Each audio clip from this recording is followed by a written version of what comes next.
l'histoire qui se passe dans un univers très contemporain, avec tous nos codes, c'est vraiment aujourd'hui. Ça, oui. C'est important. Ça se passe aujourd'hui. Vous seriez capable aussi, sur d'autres mondes, vouloir explorer d'autres univers Oui, j'aimerais.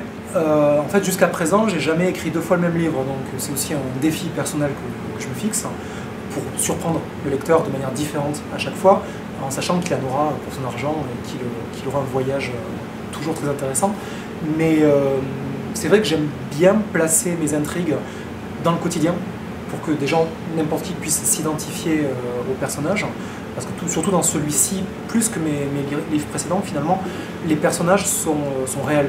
On pourrait être tout le monde, on pourrait être Thomas, les filles peuvent être Nathalie, il y a un autre personnage qui s'appelle Fox.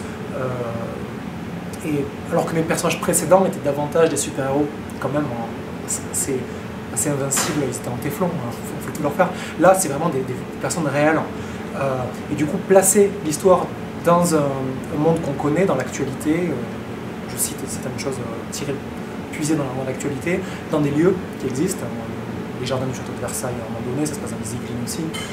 Ça permet aussi de trouver un jeu avec le lecteur où on ne sait plus trop quelle est la partie inventée, quelle est la partie documentée.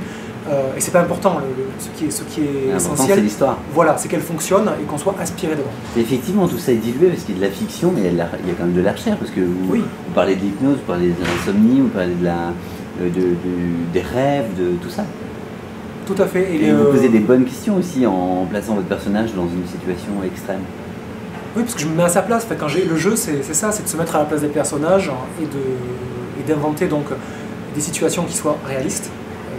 Effectivement, tout ce dont je parle, j'ai en tête l'histoire des rats.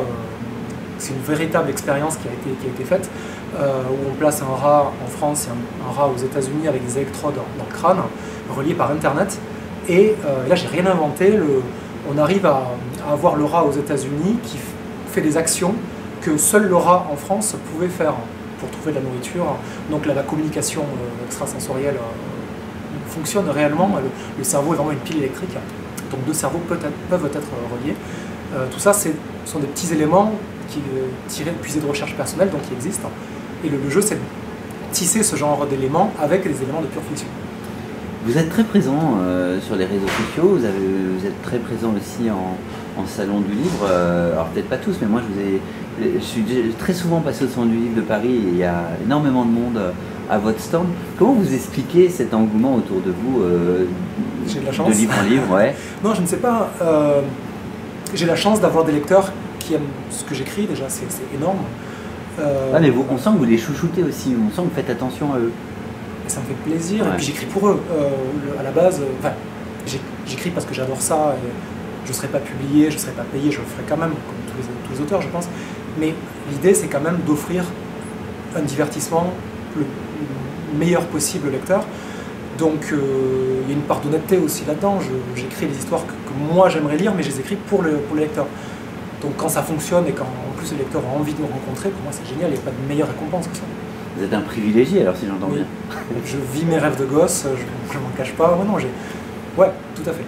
Avec tes yeux, Sir Cédric, c'est votre actualité en librairie depuis le 8 octobre aux éditions Presse de la Cité. Vous êtes déjà en train d'écrire le prochain, vous y réfléchissez? Je commence là. Je peux rien en dire. La bonne nouvelle, c'est que vous continuez d'écrire. Tout à fait, oui, il y aura... J'essaie de faire mieux à chaque fois, donc le prochain sera encore mieux, mais il n'est pas encore écrit. Est-ce que vous êtes attaché à vos livres au point qu'il reste juste des romans et c'est déjà énorme, ou vous aimeriez un jour tenter l'aventure d'une adaptation à l'écran, série télé Premièrement, ça ne dépendrait pas de moi. Ça peut dépendre de vous, vous pouvez dire oui ou non. Oui, tout à fait. Si la question se posait, bien sûr, j'aimerais beaucoup. Ouais.